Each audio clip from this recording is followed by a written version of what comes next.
À 45 km de Cotonou, capitale économique du Bénin, s'opère une révolution industrielle sans égale. Ici, c'est la GDIZ, la zone économique spéciale de Glodigbé. Dans ces usines, se transforme une bonne partie de la production agricole du pays.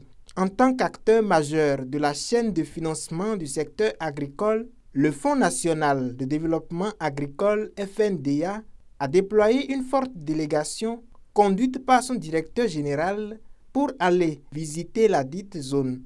Nous avons visité l'usine textile intégrée de coton, donc nous devons produire davantage de coton. Nous avons visité l'usine de cajou, nous avons vu également l'usine de soja, qui sont tous des produits locaux, produits par des Béninois. On a souvent entendu parler de ça, on a souvent vu ça à la télé, mais venir voir de visu, c'est encore plus impressionnant. Donc c'est simplement fabuleux. Il y a plus que de potentiel. Le FNDA, c'est d'abord à la base, parce que nous travaillons avec les petits producteurs, n'est-ce pas? Parce que l'agriculture au Bénin est essentiellement familiale. Mais avec l'agrégation, on peut bien sûr faire beaucoup de choses. Avec les SFD, les banques là, on finance bien sûr les producteurs qui produisent, pour simplement d'abord passer d'une agriculture de subsistance à une agriculture industrielle ou commerciale. Quand on veut aller à l'industrie, non seulement il faut produire en quantité, mais il faut aussi s'assurer de l'homogénéité. Ça, c'est un élément extrêmement important. Donc le mode de production même doit pouvoir changer. Qu'est-ce que le producteur doit faire? Il doit produire et produire davantage. S'il était à 5 hectares avant, il peut aller à 10, 15, 20 hectares parce qu'il est sûr que dès qu'il aura le produit ne sera pas sur ses bras. Donc, il faut reconnaître que ce qui se joue ici est vraiment très gros.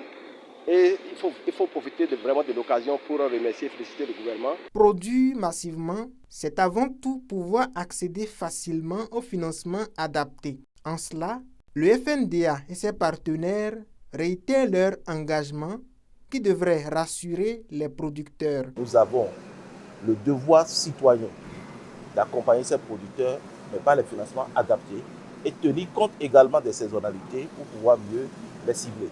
Et surtout, les sensibiliser à ne pas pouvoir produire pour la spéculation ou pour la fraude, mais produire essentiellement pour l'industrie locale.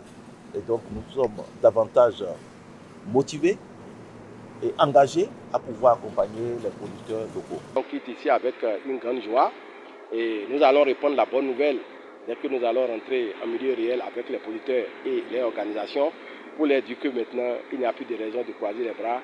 On doit foncer, foncer. Parce que de plus en plus aujourd'hui, à travers ce qui se fait ici, c'est tout le Bénin, c'est le Bénin tout entier qui est mis sous orbite.